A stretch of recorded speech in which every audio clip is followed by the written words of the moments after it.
Bien, tout d'abord, je voudrais remercier le professeur Edouard Barr pour l'invitation. Je suis content d'avoir pu traverser la frontière franco-belge et donc d'être physiquement présent ici. Le titre original de ma présentation, c'est donc le flux de carbone des continents vers l'océan, mais j'ai choisi de la reformuler un petit peu, les boucles continent-océan du cycle global du carbone. Alors je pense que ce titre est sans doute un petit peu mystérieux. J'espère lever une partie du voile dans les minutes qui viennent. Alors pour commencer, laissez-moi peut-être mettre un contexte à ma présentation, et pour cela de revenir, je dirais, à une quinzaine d'années en arrière, plus spécifiquement 2007, année de publication du 4e rapport de l'IPCC, le rapport du GIEC. Alors cette figure, en fait, synthétise la vision que nous avions du cycle global du carbone à l'époque, non seulement dans sa composante naturelle, les flèches en noir, mais également dans sa composante anthropique, les flèches en rouge, dominées donc par les émissions associées à la combustion d'énergie fossile. Alors mon objectif ici n'est certainement pas de discuter avec vous de chacun de ces flux, je vais me focaliser bien entendu sur ce qui me concerne au premier chef, ou nous concerne au premier chef, la connexion continent-océan, entourée en jaune sur cette figure. À l'époque, la vision était que les rivières délivrent globalement 0,8 pétagrammes de carbone chaque année vers l'océan ouvert, environ 50% en provenant des écosystèmes terrestres, principalement sous forme organique, les autres 50% provenant de l'altération des surfaces continentales, les roches carbonatées, les roches silicatées. Un premier changement de paradigme majeur eut lieu à la fin des années 2000, suite à la publication d'un article qui s'appelait « The Boundless Carbon Cycle ». Et en fait, le changement de paradigme impliquait qu'il ne fallait plus considérer les zones continentales comme des systèmes de transfert passif de carbone depuis les continents vers les océans, mais en fait comme des réacteurs chimiques, comme des réacteurs biologiques, transformant de grandes quantités de carbone, accumulant de grandes quantités de carbone. Et en conséquence, ce qui a pu être diagnostiqué, c'est qu'en fait les eaux continentales sont de forts émetteurs de carbone vers l'atmosphère, principalement sous forme de CO2, également aussi sous forme de méthane. Une autre conséquence très importante a été de diagnostiquer que la quantité de carbone délivrée par les écosystèmes terrestres vers les eaux continentales était significativement supérieure à la quantité de carbone exportée des rivières vers l'océan ouvert.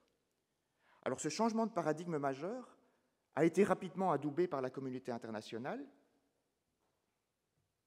et a en fait été intégré dans le 5e rapport de l'IPCC, le 5e rapport du GIEC, publié en 2013, où vous pouvez effectivement constater qu'au niveau de la transition continent-océan, les exports de carbone des sols vers les rivières sont significativement supérieurs à l'export de carbone depuis les rivières vers l'océan ouvert.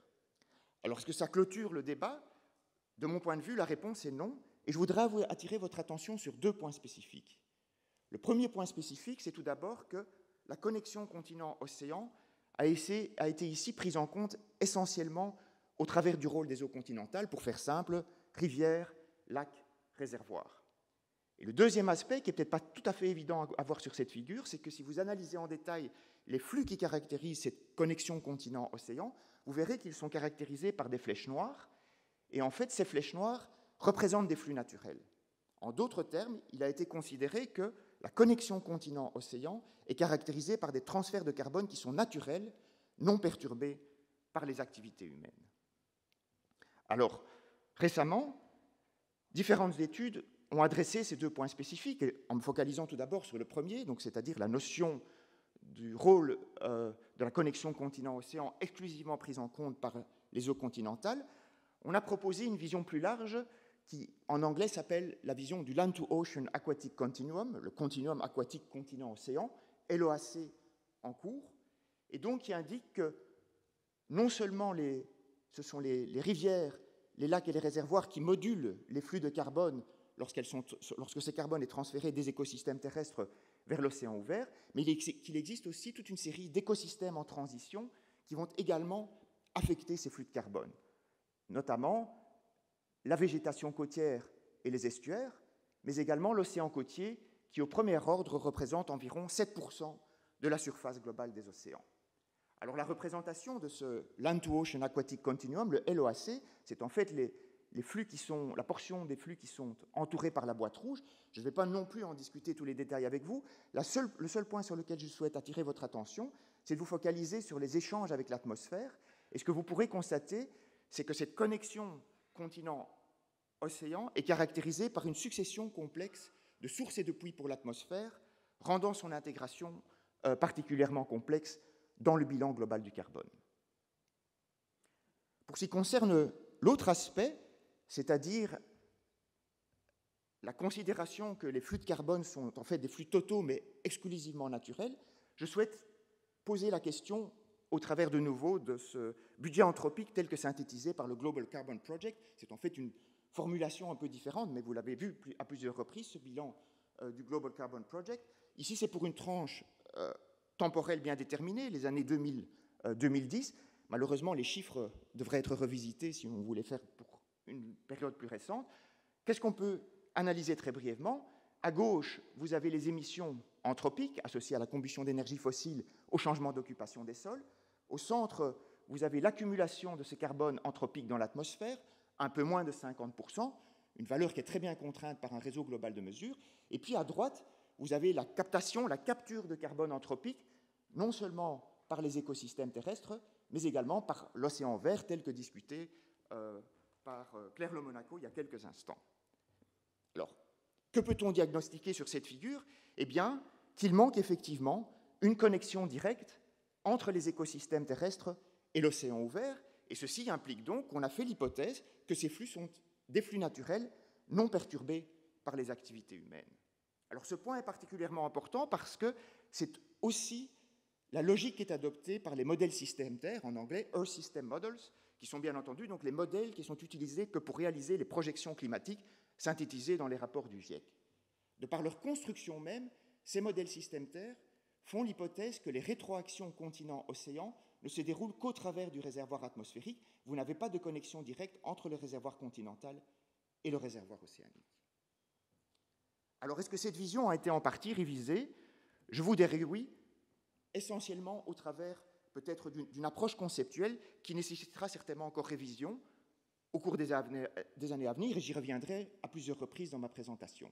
Donc ce qui est présenté ici, c'est l'idée que nous devrions considérer le budget global du carbone, anthropique, comme un système à 4 réservoirs, non seulement l'atmosphère, l'océan ouvert, les écosystèmes terrestres, mais d'incorporer le Land to Ocean Aquatic Continuum, le LOAC, comme un réservoir de carbone à part entière.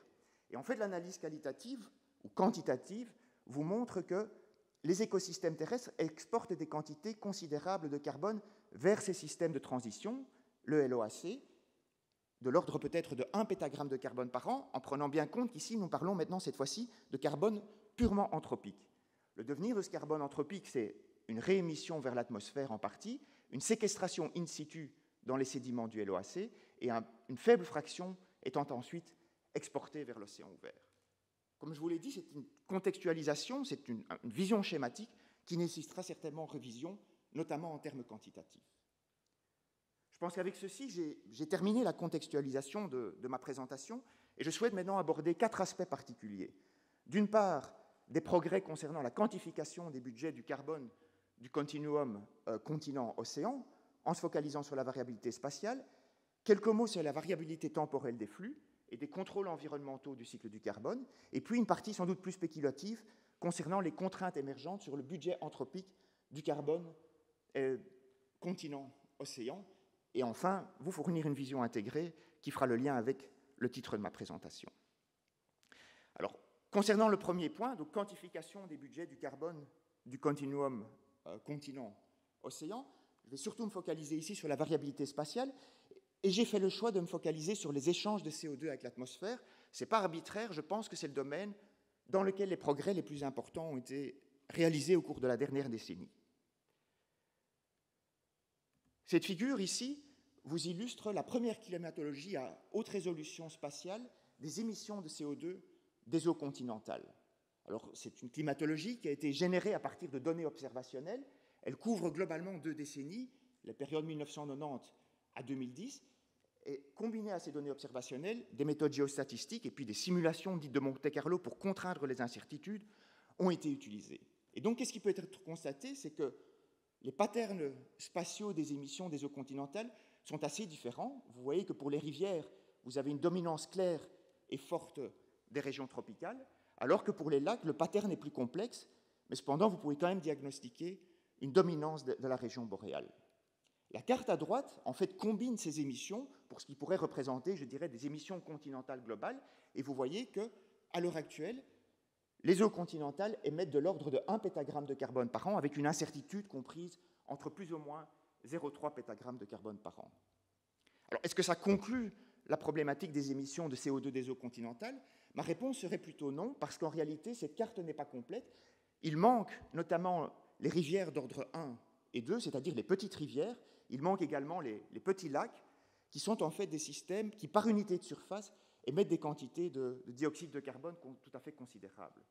Un autre aspect qui n'est pas pris en compte, c'est le rôle des plaines inondables, les floodplains en anglais, qui sont particulièrement complexes à intégrer parce qu'elles sont intimement à l'interface entre écosystèmes terrestres et écosystèmes aquatiques. Je vais maintenant me déplacer un tout petit peu vers l'aval et très brièvement me focaliser sur la contribution des estuaires et de la végétation côtière au bilan du CO2 de la transition continent-océan.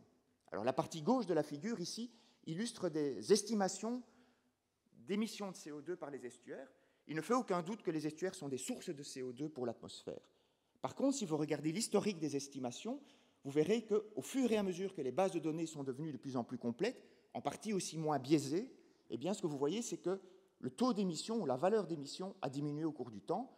Elles étaient aux alentours de 0,4 pétagrammes de carbone par an au début des années 2000, alors que les estimations les plus récentes suggèrent que peut-être les estuaires n'émettent pas plus que de l'ordre de 0,1 pétagramme de carbone par an. En parallèle à ces estimations de CO2 émises par les estuaires, un effort considérable a été réalisé sur le rôle de la végétation côtière. Vous avez peut-être tous entendu parler de la problématique du carbone bleu. Je pense que c'est comme ça qu'on traduit ça en français. Vous savez, en Belgique, on est plus facilement intégré par les anglicismes. Nous, on appelle ça la communauté blue carbon. Mais donc, j'imagine que c'est carbone bleu en français. Que nous dit ce travail de la communauté carbone bleu? Eh bien, que la végétation côtière, c'est-à-dire, par exemple, les mangroves, captent des quantités tout à fait considérables, fixent des quantités tout à fait considérables de carbone depuis l'atmosphère, peut-être jusqu'à une valeur de l'ordre de 0,45 pétagrammes de carbone par an. Quel est le devenir de ce carbone? Il va tout d'abord être séquestré in situ, et ça c'est un aspect sur lequel cette communauté travaille particulièrement. Je dirais que moi, dans le cadre de ma présentation, c'est surtout l'autre aspect qui m'intéresse. Ce que je vous souhaite mettre en évidence, c'est que ce carbone fixé par la végétation côtière est en fait en grande partie exporté, et parfois exporté sur des distances considérables. L'exemple type, c'est une étude réalisée dans l'Atlantique Sud, en bordure des côtes sud-américaines, et qui a diagnostiqué que si vous analysez la matière organique dissoute que vous trouvez dans ce bassin océanique, eh bien cette matière organique dissoute, sa source principale, ce n'est pas les écosystèmes terrestres, ce n'est pas une production in situ par les organismes marins, c'est en fait ces écosystèmes de transition, spécifiquement les mangroves, qui amènent de grandes quantités de carbone organique dissous sur des distances tout à fait considérables.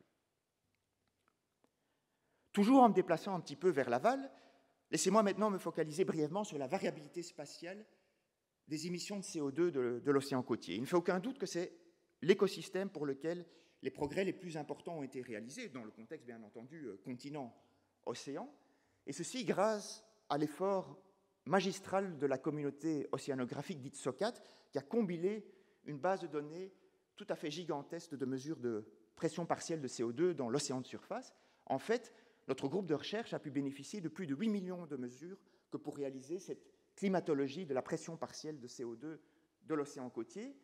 C'est une climatologie à haute résolution spatiale, 1/4 de degré, et qui cette fois-ci couvre une période bien déterminée, 1998-2015. En fait, elle couvre, si vous voulez, la période pour laquelle les données observationnelles sont disponibles.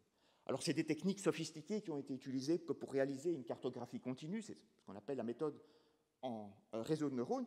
Pour illustrer le progrès, c'est peut-être d'insister sur le fait que cette climatologie, donc maintenant, se base sur plusieurs millions de données, alors que précédemment, la manière dont on contraignait le rôle de l'océan côtier dans le bilan global du carbone était essentiellement basée sur peut-être moins de 100 mesures à l'échelle locale. Donc il y a là une explosion, si vous voulez, du nombre de mesures et donc de contraintes pour mieux spécifier quel est le rôle de l'océan côtier dans le bilan carbone global. Alors, ceci, c'est en fait le résultat de cette climatologie. Vous avez donc la pression partielle de CO2. C'est parfait, ça a été expliqué à plusieurs reprises. Vous pouvez passer de pression partielle de CO2 à un flux de CO2 en prenant en compte les vitesses d'échange. Et la carte en haut à gauche, en fait, vous montre la première climatologie haute résolution des flux de CO2 d'échange entre l'atmosphère et l'océan côtier. La première chose que vous pouvez constater, c'est qu'à l'inverse des eaux continentales ou des estuaires, l'océan côtier est en fait un puits de carbone pour l'atmosphère de l'ordre de 0,2 pétagrammes de carbone par an. Au travers de cette climatologie, on peut aussi déterminer une première distribution latitudinale, telle que montrée ici. Vous voyez que les régions polaires et subpolaires sont plutôt des puits pour l'atmosphère, alors que les régions tropicales sont de faibles sources. Ce qui est peut-être aussi intéressant, c'est la figure ici qui compare le taux d'émission par unité de surface entre l'océan côtier et l'océan ouvert. Alors c'est une question qui a été longuement débattue au sein de notre communauté. Et moi je conclurai qu'au premier ordre, ce qui est peut-être intéressant, c'est qu'en fait la distribution latitudinale du taux d'émission de l'océan côtier n'est pas fondamentalement différente de celle de l'océan ouvert. Alors par ailleurs, vous voyez que nous pouvons aussi réaliser maintenant une analyse sur base, je dirais, des grands types de systèmes côtiers.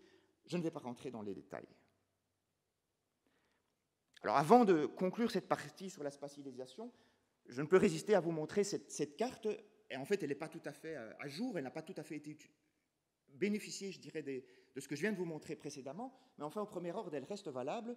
Que représente cette carte? En fait, c'est la combinaison des émissions de CO2 des systèmes du continuum LOAC, donc continent-océan, qui a été combinée à ceux de l'océan ouvert, montré précédemment aussi par les précédents orateurs. Et donc, qu'est-ce que cette carte vous montre? En fait, elle vous montre une synthèse des flux d'échange de CO2 avec l'atmosphère pour l'ensemble des systèmes aquatiques, depuis les petites rivières jusqu'au centre des grandes gyres océaniques. C'est en fait les émissions ou les puits pour ce que j'appellerais la planète bleue. Alors c'est un système complexe de patterns, hein, donc avec des sources et des puits, mais cependant ce que vous pouvez peut-être diagnostiquer, c'est une dominance assez cohérente de la région tropicale comme une source au travers de l'ensemble des systèmes aquatiques, depuis les rivières jusqu'à l'océan ouvert. Quelques instants maintenant consacrés à la variabilité temporelle des flux du LOAC et des contrôles environnementaux de ce cycle, notamment toujours en lien avec les apports continentaux. Alors j'ai décidé de faire un zoom sur l'océan côtier, et ce choix n'est pas arbitraire, parce que si vous me posiez la question de la temporalité, par exemple, des flux d'échange des eaux continentales, je ne pourrais pas vous répondre à cette question, en tout cas à l'échelle globale. À l'heure actuelle, nous n'avons pas à notre disposition des outils observationnels nous permettant de résoudre la saisonnalité des émissions de CO2 pour l'entièreté du réseau hydrographique continental. Et en fait, la même conclusion pourrait être tirée des estuaires ou de la végétation côtière. La temporalité reste essentiellement non résolue. La situation est maintenant différente pour l'océan côtier, notamment au travers donc, de l'effort de la communauté internationale SOCAT, et qui nous permet pour la première fois de résoudre les variabilités saisonnières des flux d'échange entre l'atmosphère et l'océan côtier. C'est ce qui est montré par cette animation, la figure à droite vous montrant en fait l'amplitude du signal saisonnier. Qu'est-ce qui peut être conclu? Donc c'est une temporalité qui est résolue à l'échelle mensuelle, et ce qui peut être conclu, c'est que la variabilité temporelle des flux d'échange entre l'atmosphère et l'océan côtier est de la même amplitude que les variabilités spatiales. Ce qui a pu être aussi déterminé, c'est que l'océan côtier est en fait un puits pour l'atmosphère, quelle que soit la saison, et il est dominé par la période estivale, suivie par la période printanière, essentiellement due à la prédominance du puits des régions polaires, ce qui en fait un pattern temporel assez différent de celui de l'océan ouvert, qui lui est plutôt dominé par une captation hivernale. Alors, ce que je n'ai pas montré, mais qui est peut-être aussi important, qu'est-ce qui contrôle cette variabilité saisonnière? Si vous en feriez une analyse, vous pourriez conclure que le facteur principal de la variabilité saisonnière est en fait induit par le gradient de pression partielle de CO2 entre la colonne d'eau océanique et l'atmosphère. En fait, principalement, la variabilité de la pression partielle de CO2 de l'océan côtier. Alors, la question évidemment suivante qu'on s'est posée, c'était de savoir qu'est-ce qui détermine cette variabilité de la PCO2 côtière. Alors ça, c'est une question à laquelle on ne peut pas répondre uniquement à l'aide de données observationnelles. On veut essayer de savoir, est-ce que les processus sont dominés par les variations de température? Est-ce que la variabilité saisonnière est dominée par l'effet de température, l'effet de la biologie, l'effet de la pompe biologique, ou est-ce qu'elle est dominée par d'autres phénomènes physiques, par exemple comme le transport? Alors pour répondre à cette question, vous avez besoin d'un modèle, et c'est ce que nous avons réalisé en utilisant un modèle qui s'appelle MOM6 Cobalt, qui est le modèle développé par l'Université de Princeton. Avant d'en faire l'analyse, nous avons bien entendu évalué les performances du modèle, et c'est ce qui est montré sur la carte en bas à gauche. Ceci, c'est une comparaison du biais introduit, ou plutôt du biais entre les résultats du modèle et les résultats des données, les données, celles que je vous ai montrées précédemment. En fait, on a utilisé 3 critères pour évaluer la performance du modèle: sa capacité à reproduire les valeurs moyennes de pression partielle de CO2, sa capacité à reproduire l'amplitude du signal saisonnier et sa capacité à reproduire la temporalité, si vous voulez, du signal saisonnier. Et la carte en haut à droite vous montre toutes les régions où le modèle performe relativement bien. Donc toutes les régions en pointillé ou en hachuré sont des régions de l'océan côtier où les résultats du modèle sont considérés comme satisfaisants. Nous avons combiné ça aussi avec un index de couverture en données, puisque nous évaluons notre modèle par rapport à des données, donc c'est aussi un critère important. Pour faire les choses simplement, par exemple, ce que vous pourriez conclure, c'est que les résultats du modèle seront particulièrement fiables pour l'Atlantique Nord, alors que les résultats qu'on obtient pour l'océan Indien, eh bien, le sont nettement moins. Alors, les premiers résultats, ce sont ceux qui sont montrés sur la figure en bas à droite, vous montrent que dans les régions polaires et subpolaires, la couleur verte vous indique que le facteur dominant expliquant la saisonnalité de la PCO2 de l'océan côtier, c'est la pompe biologique, c'est l'activité biologique qui domine ce signal. Alors que dans les régions tropicales, c'est plutôt l'effet thermique, c'est-à-dire les variations de température, même si elles sont relativement faibles, qui dominent la saisonnalité du signal saisonnier. D'autres régions, par exemple comme les zones de poiling, étant elles dominées plutôt par les processus de transport. Alors je souhaite maintenant un petit peu élargir le débat, plus exclusivement me focaliser sur l'échange air-mer, mais essayer de me focaliser sur la dynamique du cycle du carbone côtier dans sa globalité. Alors la figure à gauche me paraît importante. Qu'est-ce qu'elle vous rapporte? Elle vous rapporte le temps de résidence des masses d'eau sur la zone côtière, c'est-à-dire sur le plateau continental, la zone la moins profonde de l'océan. Alors ce sont 2 résultats de simulation tridimensionnelle océanique.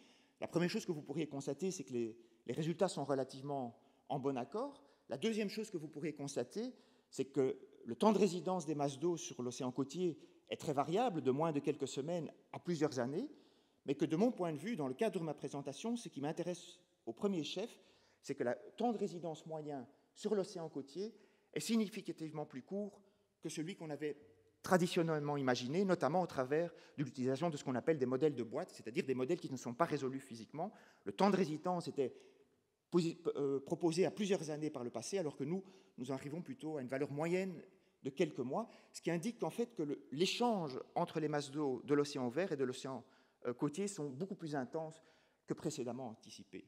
Alors ce qui est intéressant, c'est que ce temps de résidence relativement court, combiné à des données observationnelles qui montrent que la réactivité de la matière organique provenant des continents et déchargée vers les océans est plus réfractaire, moins facilement dégradable que précédemment anticipé, nous permet de suggérer qu'en fait, une quantité tout à fait non négligeable de matière organique terrestre, ici c'est la matière organique terrestre dissoute, ce qu'on appelle la terrestrial dissolved organic matter, en fait, cette matière organique terrestre n'est pas dégradée in situ sur l'océan côtier, mais est en fait exportée de manière assez efficace vers l'océan ouvert. Quelles sont les conséquences de cette constatation? Eh bien, ça a une conséquence sur une question qui a été dominante, qui reste dominante d'ailleurs dans la communauté de l'océanographie côtière, et qui est de savoir, c'est une question assez fondamentale, quel est l'état trophique de l'océan côtier? Est-il net autotrophe ou est-il net hétérotrophe? Un système net autotrophe implique que la production primaire in situ est supérieure à la respiration totale de la matière organique, qu'elle soit produite in situ ou qu'elle soit importée. Et dans le cas de l'océan côtier, une grosse fraction de la matière organique importée provient bien entendu des continents. Eh bien, nos résultats suggèrent que l'océan côtier dans sa globalité serait net autotrophe, à une valeur d'environ 0,2 à 0,3 pétagrammes de carbone par an. La productivité primaire est plus importante que la respiration, ceci principalement dû à une pompe biologique particulièrement intense au niveau de la portion la plus externe du plateau continental, des shells, soutenue notamment par les apports de nutriments inorganiques, mais aussi donc par cet export particulièrement efficace de matière organique terrestre au travers des shells exportés vers l'océan ouvert. Et donc ceci peut être contrasté avec la vision traditionnelle. Je dirais qu'en termes qualitatifs, les résultats sont relativement en accord, mais qu'en termes quantitatifs, les premiers résultats de simulation tridimensionnelle, donc des modèles biogéochimiques et physiques, indiqueraient un degré d'autotrophie pour l'océan côtier plus important que celui qu'anticipé précédemment. Je crois qu'avec ça, j'ai terminé, je dirais, la partie la plus déterministe de ma présentation.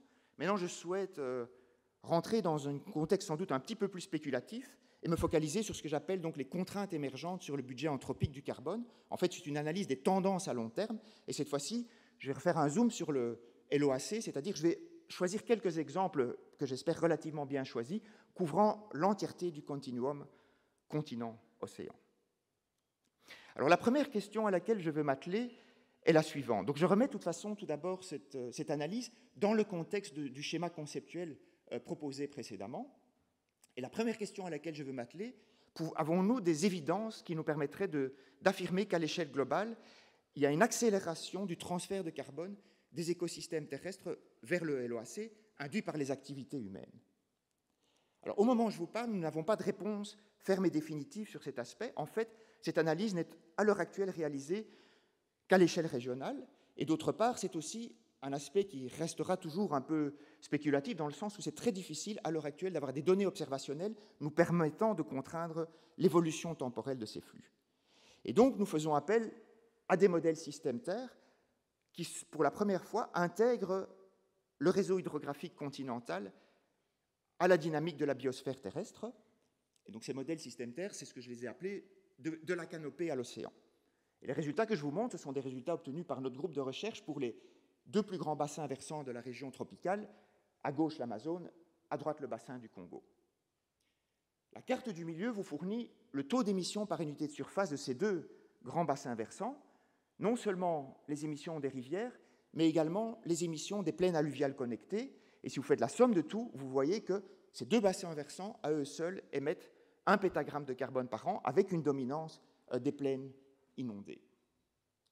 De part et d'autre, vous avez l'évolution temporelle des flux, non seulement de dégazage, outgassing, mais également d'export vers l'océan, pour la période historique, 1850 jusqu'à nos jours, et en projection jusqu'à l'horizon 2100.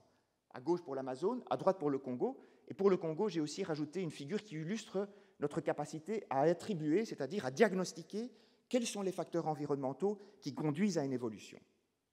Alors, qu'est-ce que l'on peut constater? C'est tout d'abord, les résultats de nos modèles indiquent qu'il y a bien un accroissement du transfert de carbone des écosystèmes terrestres vers le réseau hydrographique régional, de l'ordre de 10% pour l'Amazone, de l'ordre de 26% pour le Congo, et un résultat que je ne vous montre pas, mais on a aussi fait des études pour un système boréal, le bassin de l'Alena, pour lequel l'augmentation est de 30%.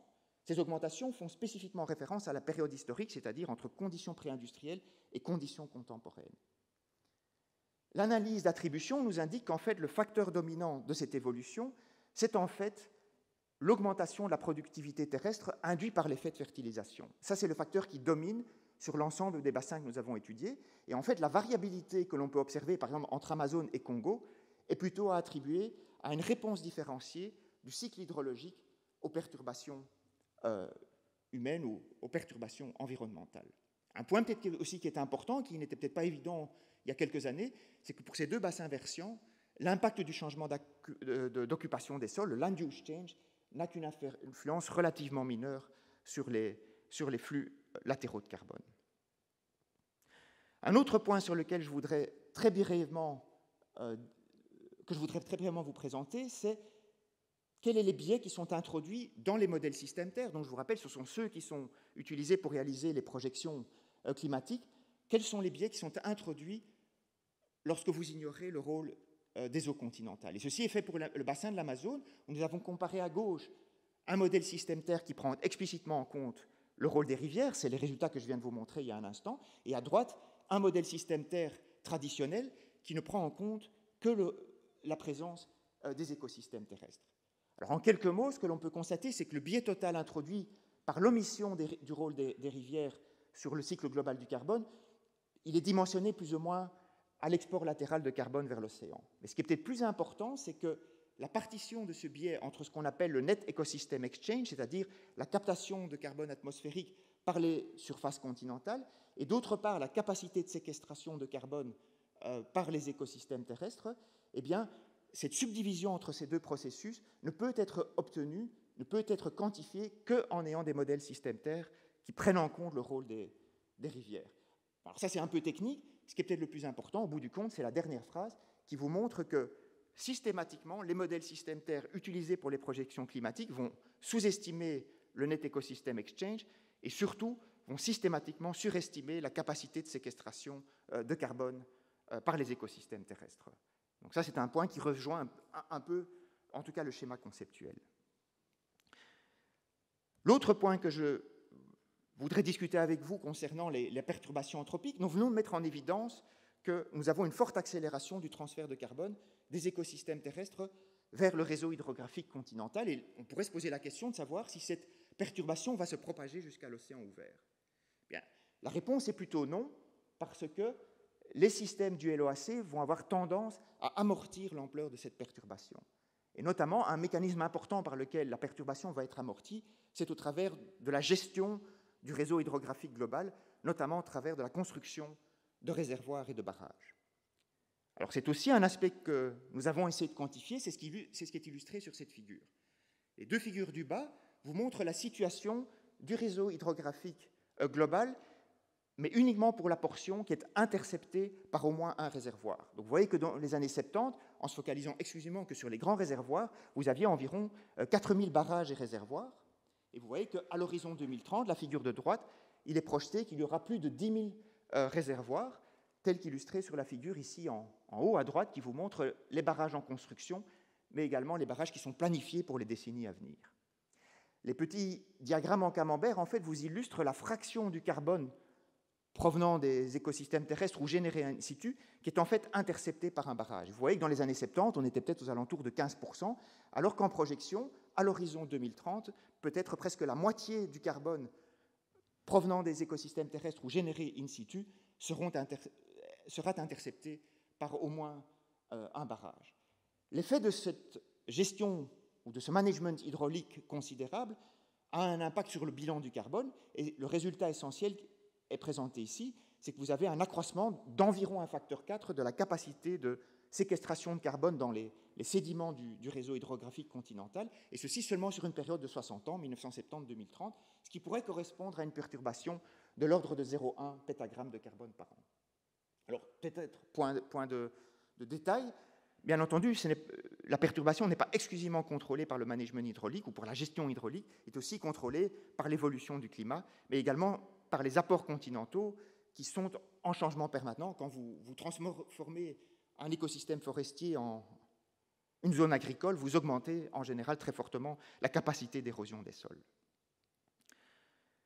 Dernier point que je souhaite couvrir avec vous, celui-ci concerne la capacité de l'océan côtier à capter du CO2 d'origine anthropique. Alors je vous rappelle, il y a quelques instants, je vous ai montré que maintenant nous avons de fortes évidences observationnelles pour affirmer que l'océan côtier est un puits pour le CO2 atmosphérique et que son ordre de grandeur est d'environ 0,2 pétagrammes de carbone par an.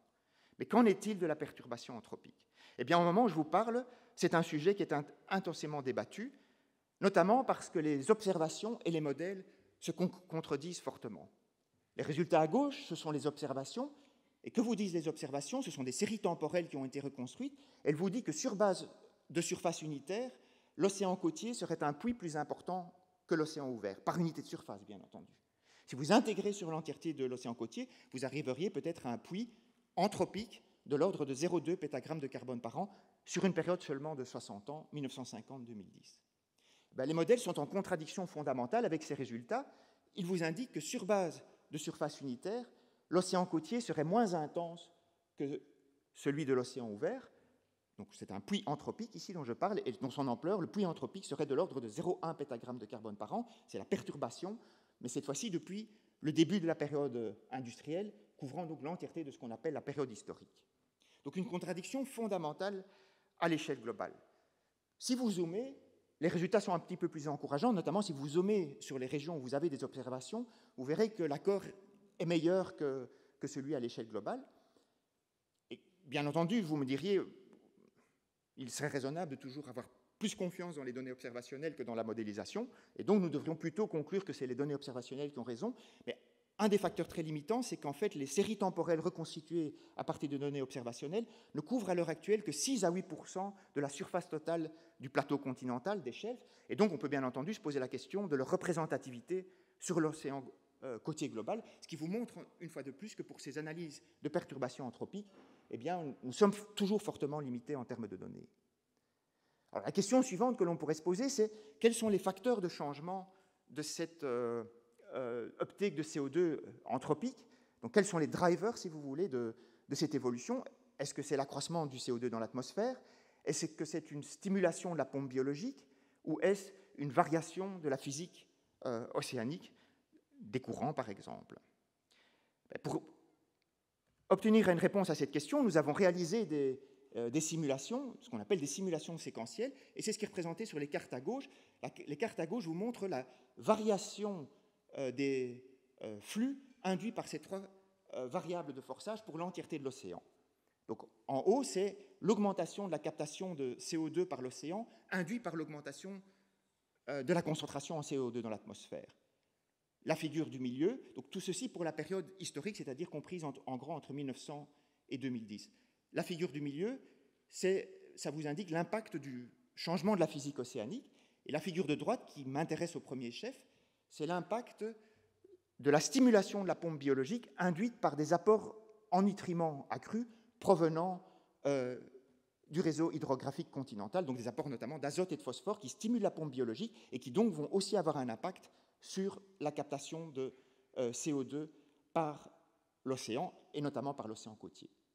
La partie droite de cette slide vous indique en fait les résultats essentiels, mais spécifiquement pour l'océan côtier. Donc nous avons extrait les résultats pour la fine bande entourant l'océan global.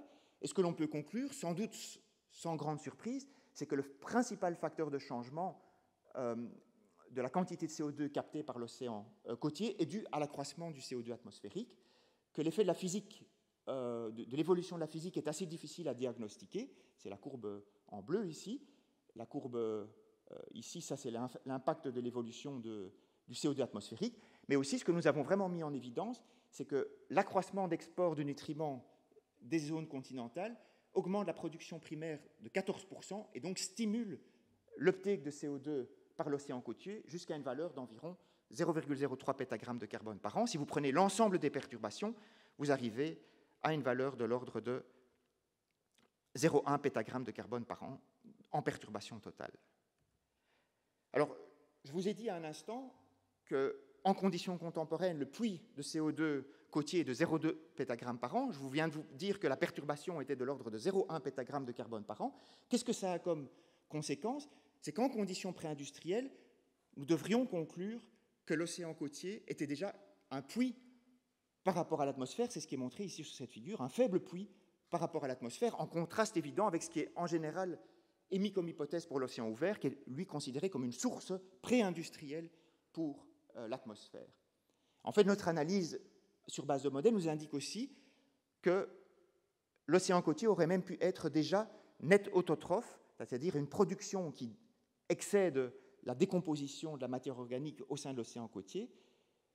Et donc c'est une autre conclusion, ce qui pourrait aussi expliquer pourquoi l'océan côtier aurait pu être déjà un faible puits en conditions pré-industrielles. Alors ça, c'est un résultat qui est certainement ouvert à débat, parce qu'il est en contradiction fondamentale, je dirais, avec la vision traditionnelle que l'on avait de l'océan côtier, c'est-à-dire un océan qui est essentiellement hétérotrophe, notamment à cause des apports de matière organique continentale, mais également qui était une source de CO2 en conditions pré-industrielles. Certainement un sujet sur lequel la communauté aura l'occasion de débattre au cours des années à venir. Alors je pense que ceci termine tout doucement ma présentation, et ce que je souhaite faire maintenant pendant quelques instants, c'est de vous fournir une vision intégrée de la connexion continent-océan, ce que j'ai donc appelé les boucles continent-océan du cycle du carbone. Alors cette vision, en fait, elle est résumée sur cette figure, et ce que je souhaite proposer, c'est qu'en fait, la connexion continent-océan est en fait constituée de trois boucles. Nous avons la boucle conventionnelle, la boucle traditionnelle que j'ai appelée long range, qui est représentée en vert ici, donc la boucle longue distance, et donc qui amène de carbone des écosystèmes terrestres ou des surfaces continentales jusqu'à l'océan ouvert.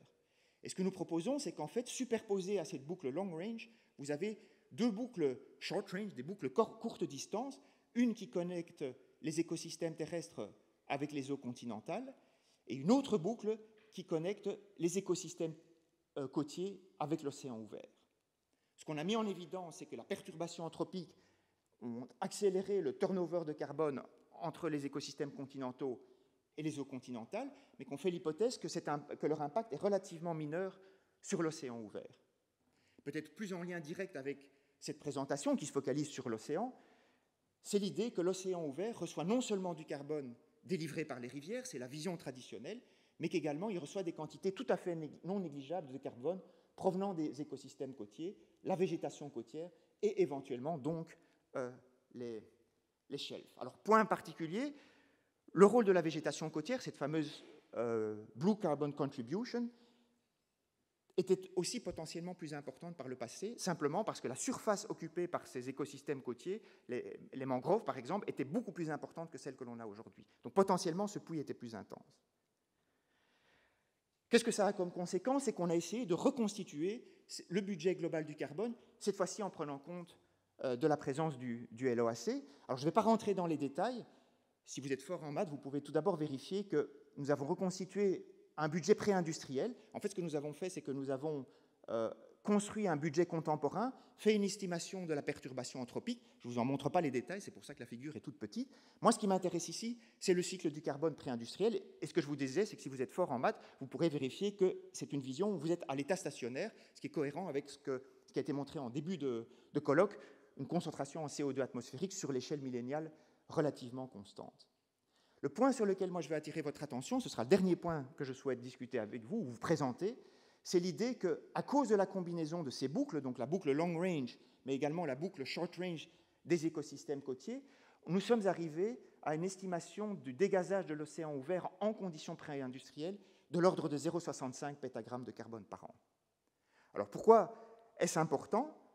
Je ne sais pas si c'est important, mais personnellement, je pense que c'est un résultat qui, en tout cas, mérite discussion, parce que c'est une estimation qui est supérieure à la vision classique, à la vision géologique que l'on a de la connexion continent-océan. Ça, c'est ce qu'on avait pour les conditions pré-industrielles, avant perturbation humaine. Et donc, l'idée, c'est que, suite à un export permanent de matière organique des continents, eh bien, vous aviez un dégazage de l'océan ouvert de l'ordre de 0,45 pétagrammes de carbone par an. Notre estimation, qui prend en compte le rôle de la végétation côtière ou de la zone côtière dans sa globalité, indiquerait que nous sommes à une source de l'ordre de 0,65 pétagrammes de carbone par an, qui est par ailleurs plus en accord avec une étude récente, essentiellement basée, je dirais, sur des méthodes observationnelles indirectes, et qui a aussi identifié qu'en conditions pré-industrielles, ou plutôt qui avait déjà identifié qu'en conditions pré-industrielles, l'intensité de la connexion continent-océan était plus importante que celle que l'on avait précédemment imaginée. Alors ceci a de l'importance parce que notamment pour la quantification du puits océanique anthropique, vous avez besoin de corriger pour les apports naturels, pré-industriels, de carbone provenant de la connexion continent-océan. Voilà, avec ceci, je voudrais terminer par quelques remarques de conclusion, ou plutôt déjà de perspective. Je pense qu'en termes de variabilité spatiale des flux de carbone du LOAC, des progrès relativement importants ont été effectués, et je pense que dans l'avenir, il faudra se focaliser spécifiquement plus sur la temporalité, notamment des eaux continentales et des estuaires, mais peut-être aussi plus largement, je pense que la contribution précédente l'a bien illustré, au niveau de l'océan ouvert ou au niveau des écosystèmes terrestres, il y a toute une analyse qui se focalise sur la variabilité interannuelle, ce qu'on appelle la interannual variability en anglais. Eh bien, pour les systèmes de transition continent-océan, à peu près rien n'est connu sur la variabilité interannuelle des flux, et ceci nécessitera certainement une attention particulière. Ensuite, je pense que je vous ai montré, de manière sans doute un peu spéculative, que des progrès sont effectués sur la quantification de la perturbation anthropique du budget du LOAC, qui est nécessaire que pour adapter le budget du carbone anthropique tel que réalisé par le Global Carbon Project. Mais je pense que je vous ai aussi illustré le fait qu'il n'est pas encore certainement complètement intégré, qu'il n'est pas certainement complètement contraint quantitativement, et ceci, ça peut être pris de différentes manières, mais je pense que c'est au moins une bonne nouvelle pour les générations futures. Il reste du travail. Voilà, je vous remercie pour votre attention.